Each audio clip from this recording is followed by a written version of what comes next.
Welcome to Suffolk Matters, where all of Suffolk County meets the men and women of Suffolk AME. News, opinions, and insights you won't hear anywhere else.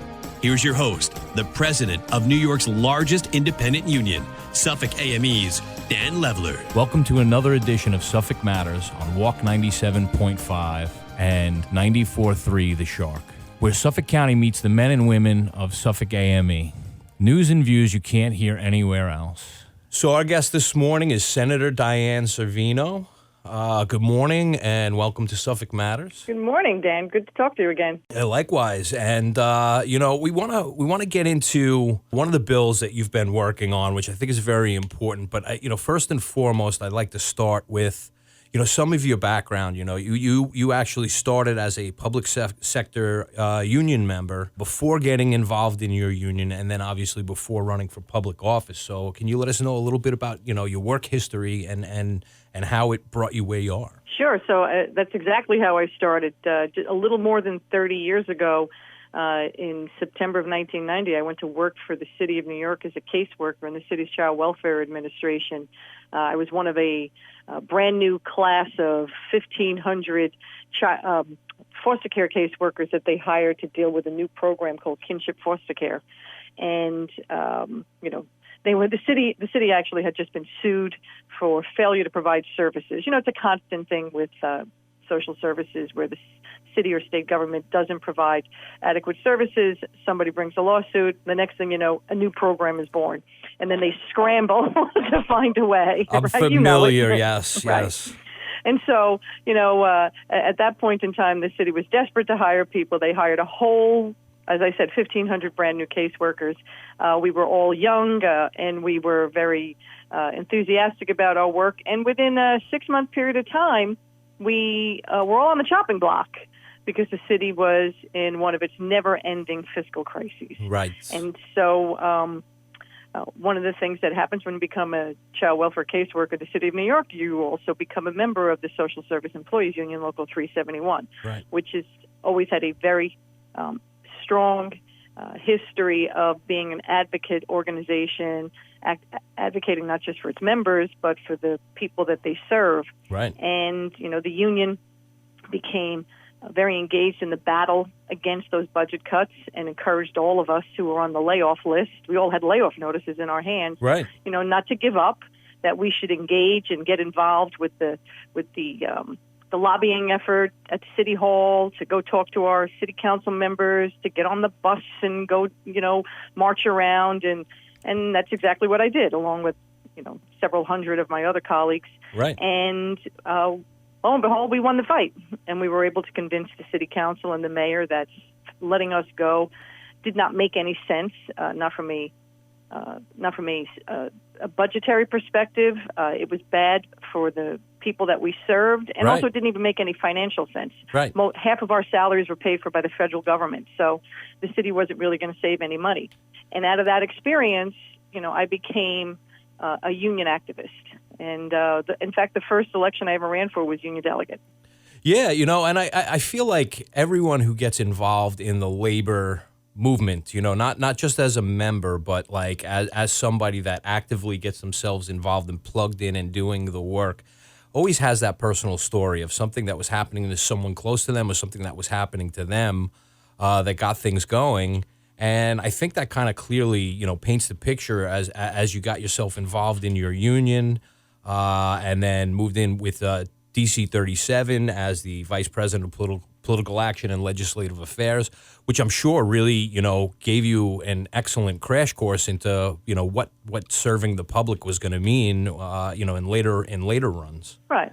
And so, again, I became an active, delegate. Then I got very involved in, the unions. I became an executive board member. I became very involved in, all of the things that the union was engaged in and all the constituency groups that they were involved in. I think that's important, too. It's very easy to be involved in the union in your own work location, but the union is so much more important, across the entire workforce, and also its role in helping develop public policy and how it affects not just your members, but how it affects, their neighbors.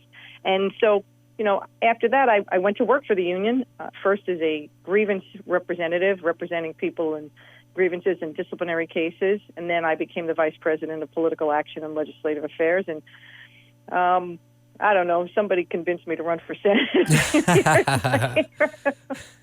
And here I am. Yes, and that's always, there's that delicate balance where, when you go and do something like that and you wonder, should I say congratulations or my condolences? Because, it is a lot of work. But I think you have years of knowledge and experience in what not only, labor unions do, but also what legislation does for working people, right? It's not just about union members. It's about people working, right? And keeping everything going. And everybody in their own way contributes to society no matter what they're doing. But, organized labor comes together and really formulates a plan to get these ideas across. And in that way, it really kind of, I guess, segues us into one of the bills that you're working on, which is Senate Bill 4201A. And can we just talk a little bit about that? What is it, and how did it first come to be realized as necessary? Well, it's interesting. I always say that bad headlines can do one of two things. It can make bad legislation, or it can make good legislation. Right. And in this instance, a bad headline caught the attention of not just myself, but other members of the legislature. And it was a headline about how the Department of Corrections in the city of New York was penalizing their workers for taking COVID-related absences. Now, think about that. Last year when COVID hit, the state actually had to shut down. And right before we shut down, we were in the middle of the state budget, if people remember. March is when we passed the budget. One of the things that we felt was very important as a matter of public policy, the state said that we were going to create and pass and enact a paid family leave statute for emergency purposes for COVID-related absences, that an employer could not deny somebody the ability to stay home if they had to either take a preliminary quarantine, precautionary quarantine, or a mandatory quarantine. This is the beginning of COVID, before we even knew what we were facing. We had an inkling of how bad it could be, but we really had absolutely no idea, Dan, how bad, what we were really facing. Absolutely. But we understood that one of the things we needed to do was keep people who had contracted COVID away from other people. That's simple. Yes. And what did we didn't want people to have to make a choice between their paycheck and their health and the health of their colleagues at work. Sure. So we passed a law saying that all employers in the state of New York must respect this time off, and you can't use it against employees, right? Public sector, private sector. Right. So imagine our surprise when we find out that the Department of Corrections in the city of New York was penalizing their own workforce for using COVID-related absences. Now, remember, some people were able to work from home. Right. Thank God, a lot of people were able to be remote workers and didn't have to go into their workplace every day. Right. But corrections officers and corrections employees cannot do that. No. They are custodial employees. They have to be there to make sure that the individuals who are in the custody of the state of New York or the city of New York are taken care of. Right. There was no way for them to be able to work remotely. And we also knew that was a high rate of COVID infections in the jails. Right. And so when employees became sick, they would do what the state of New York said was a good public policy, which was, one, mandatory or precautionary quarantine. Right. Stay home, wait for the illness to pass, and then you go back to work. And what we found was that in the Department of Corrections, they were then penalizing these employees and labeling them as chronic absentees. And the status of chronic absenteeism in the Department of Corrections and in other public agencies could result in disciplinary action against you, yep. could result in loss of pay and vacation time, right. could result in you being skipped over for a promotional opportunity. So it was absolutely appalling. The department refused to correct this. In fact, they denied they were doing it in spite of all of the evidence to the contrary. Right. And the Daily News did a really good, some really good coverage on this, highlighting some workers who were disproportionately affected by this. And so we knew we had to act. And so we reached out to COBA, the Corrections Officers yes. Benevolent Association, and we set to work to draft a piece of legislation, and we got it passed into law. Yeah, it's very, again, very important to keep in context the times that we were talking about. Again, we're still in COVID, but those early days, nobody knew what to do. And you've got a workforce that has to remain in, these facilities have a certain amount of space. They weren't necessarily designed when they were built for 6 foot of separation for everybody all the time, because that wasn't an engineering design consideration in those days. And now you're being given guidance from the state: protect yourself, protect everyone else. If you meet this criteria, you must stay home. And then all these punitive actions taken against public employees who are literally risking their lives to do the good work that needs to be done on behalf of everyone. And again, it's not just New York City COBA. This is, again, when we talk about legislation, we talk about it for working people. So this bill, specifically, who does this cover? I mean, is this bill written specifically for COBA only, and anyone else, is kind of left out, or is this really, this is a blanket thing? It's a blanket thing for all public employers in the state of New York, because, as I said, we had already passed legislation that said that private sector employers had to allow their employees to take this paid sick leave and not use it against them, and to. Because as a matter of public health policy, this was necessary. Right. We didn't think we had to extend this to public employers.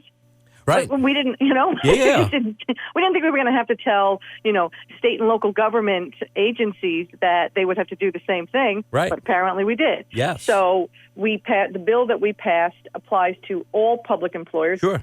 It prohibits public employers from taking retaliatory adverse personnel actions against employees who use sick leave or compensatory time to quarantine, sick medical treatment, or for other absences related to COVID-19. Yeah. And, again, you talk about legislation and the legislative process, and, everybody sits down and they talk about the issues of the day, and we see, this is what needs to be worked on. So, you realize maybe, in the private sector, this is going to be necessary, but you don't initially think, government is going to need to be told that, that they have to do the right thing by their, public employees. And then, in implementation, you find out, yes, we've got to sit down and we've got to do it. But again, the whole point of this, the reason why I'm kind of just surrounding this issue in that way is, again, just to reiterate the point, legislation is done for all working people. When unions advocate, we are advocating for working people, not just our particular set of members. And I think that's a very important part to realize in this whole process. When labor unions come together to work on legislation and sit with various elected officials and kind of lobby for or against some piece of legislation, the driver on that is for all working people. Absolutely. And with all that in mind, we're going to have the New York Correction Officers Benevolency Association President Benny on and talk to him about his members and why they're supporting. Obviously, we have some clarity on why they would be supporting that. But before we go, I just wanna check in with you to see if there are any other priorities of yours that you'd like to let our listeners know about, other things that you're working on. Well, I'm always working on issues that are related to working people. It's been part of my entire career. Yep. Lately, I've been spending a lot of time, though, working on technology issues. And while people might not think at first that they're related to, the labor movement of working men and women, in fact, they are. Dan, you've probably heard me say this at labor lobbyist meetings. Yeah. The world of work is changing. Yes. And it has been for a long time. Technology is changing everything that we do, whether we realize it or not. Right. The introduction of artificial intelligence, the introduction of technology in every aspect. Think about how much our lives have changed just since you and I entered the workforce. Right. The way we do our jobs, how we do our jobs, how our employers can reach us. Yes. How the day has actually been extended through technology and we don't even think about it. Right. And I think in many respects, we don't recognize that perhaps we should rethink the way we calculate how we're compensated for the use of technology. I mean, that's a subject I think that's going to come up at some point. Oh, sure. I've been focusing a lot on what we call the gig economy, which is people who work in this flexible world, Yeah. and how that affects all of us. We saw during the pandemic that if you were lucky and you worked for an employer that, paid unemployment insurance on your behalf and covered you for workers' comp, and you were a wage and hour employee and you were laid off, you had protection. You were able to collect unemployment. You got pandemic assistance from Washington. You're in a much better shape. But a lot of people who had none of those things because they considered themselves gig workers, they were, you were the Uber drivers or delivery people or whoever they were, because they liked the flexibility of app-based employment, found themselves twisting in the wind. That's the future of labor discussions. Sure. How do we amend the labor law to adapt to the new emerging technology and how it affects working people? Absolutely. And again, just as a simple point to that, I think everybody can relate to, the gig economy, obviously, the emerging technology there and how corporations are dealing with it. But just think about the concept of email and text messaging and the immediacy of all of that. And nothing really changed when these things came in. People were expected to do everything they were going to do and also answer emails and text messages, and so that there was that sneak up in life where all of a sudden you're increasing your productivity, but wages stayed stagnant. And so I agree. This is definitely these are going to be emerging issues over the next few years for sure. Yep, and hopefully we'll all be part of those discussions. Absolutely. So my guest this morning, Diane Savino, again, Senator, I really do appreciate you spending some time talking with us about this important topic. No, thank you. And I want to tell you, if it weren't for, COBA and their leadership, we would never have known what was happening out there. And really, it's a shame. And unfortunately, some of their members were, affected by it. But with this legislation, they are going to be protected and made whole, and so will anybody else who is similarly situated. No, that's great. And so, again, thank you so much. We'll speak to you next time. Great. Thanks, Dan. Thanks, Good talking to you. Likewise. All right, bye-bye. Bye-bye. Okay, so my second guest this morning is Benny Boscio. He is the NYC COBA president. Good morning, Benny. Good morning, Dan. Thanks for having me, and congratulations on your recent reelection. No, I really appreciate that. And listen, this is something that we do, right? You as a labor leader, myself as a labor leader, not only do we do all the work that we have to do, but we also have to, be in communication and in touch with our members and their needs so that, when the time comes for them to decide, who's best to represent me, they've got to make that decision.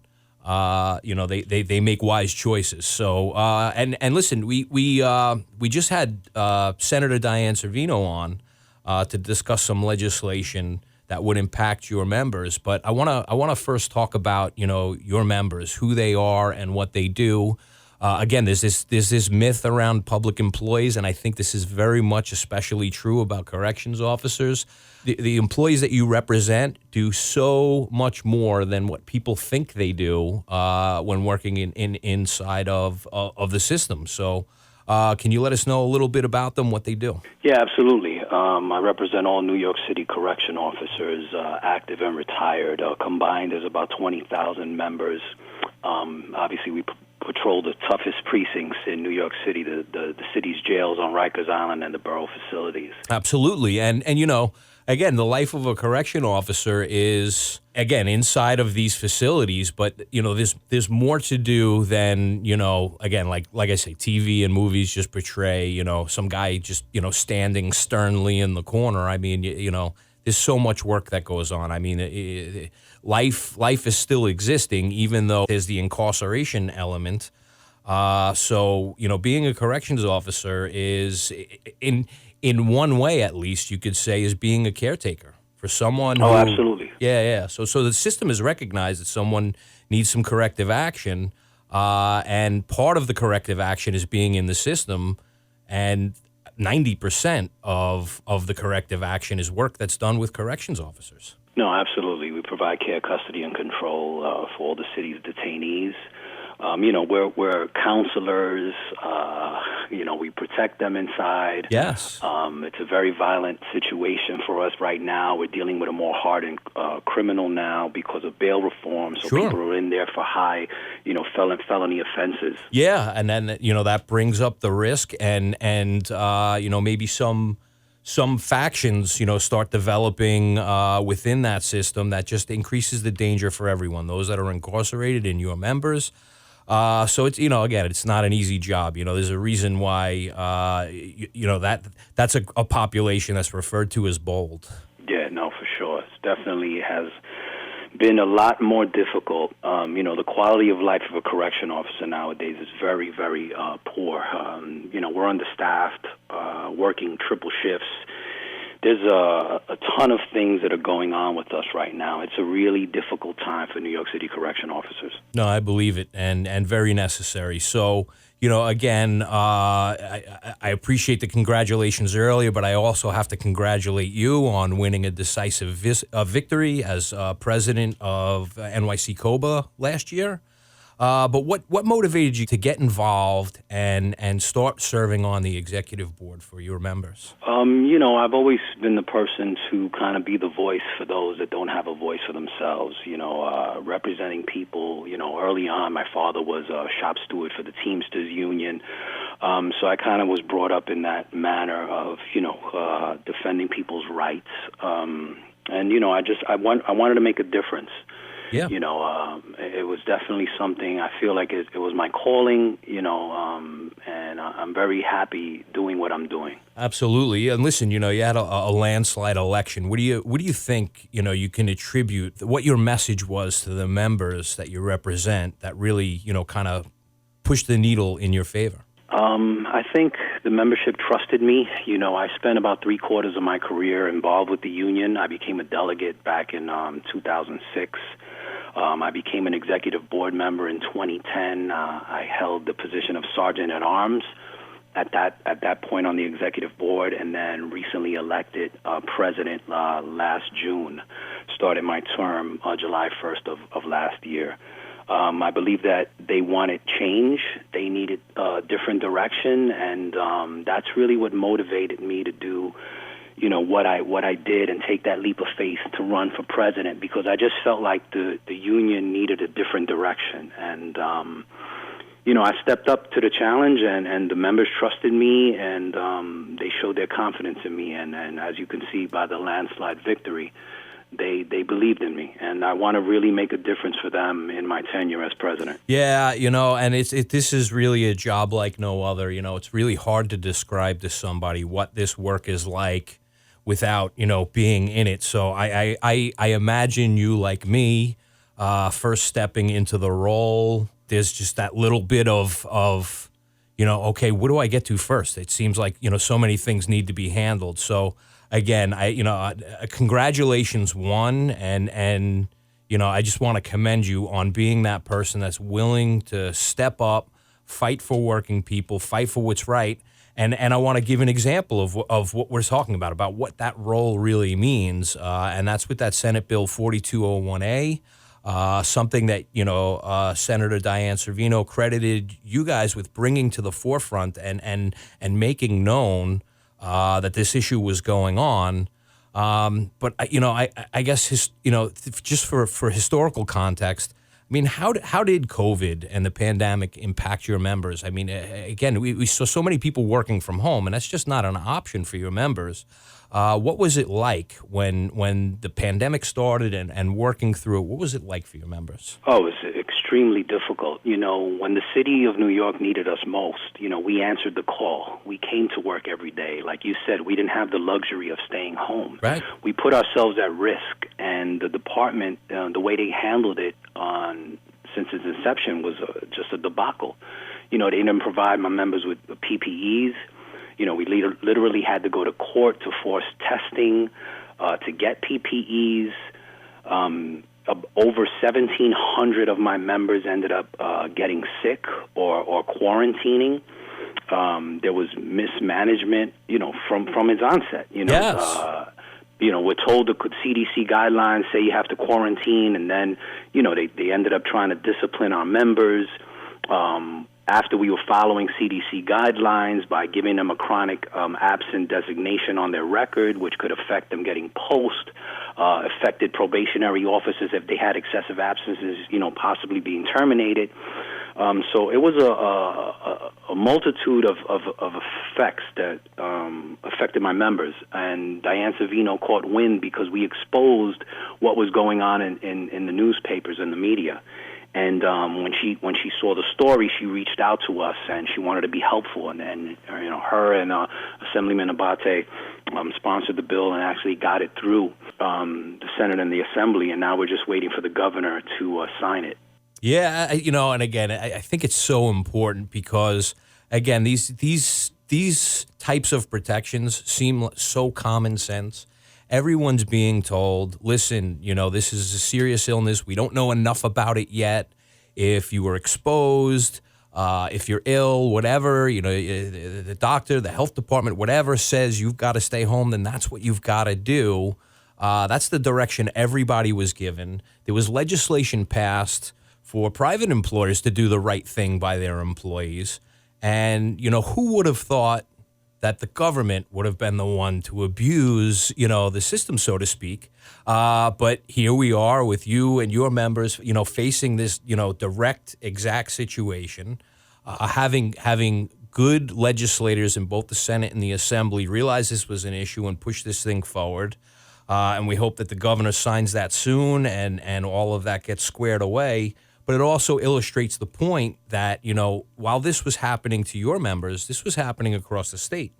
And, your advocacy, getting this headline kind of, out there for everyone to see that this problem existed is actually going to solve problems for your members, but also other working people. And that's the whole point of labor unions, working people, right? Absolutely. We're the backbone of this country. Without labor, what would there be? We are the backbone, and to be treated like that is just, it's unacceptable. It's unacceptable for the agency. And yes, the legislation will affect every municipal worker in the state of New York. And we're truly grateful to Senator Savino and Assemblyman Abate for helping us with this. Glad that it's going to help every municipal worker in the state of New York. Because we should not be treated this way. No. We answer the call. We're essential workers. We're first responders. How do you treat your workforce like this, especially when we came to work every day? Yeah. And again, public employees, right? So on top of that, there are things that people who don't work for the public don't have to deal with that. Public employees have to deal with every day. And so to put yourself in that position and say, you know what, I'm going to act altruistically is something I say about my members all the time, and I'm sure you feel it the same way for your members. The reason they got involved, the reason they, took this job and accepted this position is because they care about people, they care about the communities they live in, and they want to be part of the system that helps everyone. And so, in that way, I really, again, it is a surprise to hear what management was trying to do to your members. But also, I got to be honest with you, Benny, it's also not a surprise because sometimes management really just tries to push forward what they want, and, laws, we don't care about it, contract, we don't care about it, this is what we want and we're going to go for it. And that's why someone like you, in your role, standing up, stepping up, and really kind of pushing back on this issue is going to have an impact on, the 20,000 lives that you represent, their families, and across the state. So again, I just really want to commend you for, jumping in and getting that done. Thank you, Dan. I really appreciate it, man. I really do. Thank you. Yeah. So, and obviously this isn't the only issue that you deal with, right? So, is there anything else on the horizon for you, something that you want to let your members know about? Here's more things that we're looking at. Obviously, you touched on a very important thing, the bail reform, and, the way the discovery law has changed is really impacting things as well. And that probably trickles down into your system. But I imagine there's a number of issues to work on. Is there anything you'd want to let your members know that's kind of on your plate, things that you're working on? Yeah, we're fighting to make the jails safer. They've become an extremely dangerous place for correction officers. Right. Assaults on staff are up 23%. We're understaffed. working 24-hour shifts in some cases because of the gross mismanagement of the agency. Morale is at a all-time low. So we're also having legislation introduced on stopping triple shifts that will also affect everyone in the state of New York, unless their collective bargaining, says otherwise. But can you imagine dealing with a hardened criminal today and having to work 24 hours straight without meal breaks? This is the reality of what correction officers are going through today. And this false narrative that's out there, we're going to do everything that we can to tell the truth, to tell our story. And that was one of the reasons why I ran as well. Listen, Benny, again, I want to thank you for spending some time with me this morning, working through these issues. Triple shifts it's amazing to think that that management would assume that somebody is going to be fresh and responsive and do all the things that they are expected to do in a normal, say, 8-hour shift. On the tail end of a 24-hour shift. It's not humanly possible. And so that's another excellent point on ways that unions, stick up for their members and working people and how that impacts everyone. But Benny, I want to thank you this morning. Again, my guest, New York City COBA President Benny Boscio. Appreciate you having me on, Dan. It was a pleasure speaking with you today. Thank you. Absolutely. And to our listeners, we'll speak to you next week. We'll speak to you next week. We'll speak to you next week. We'll speak to you next week.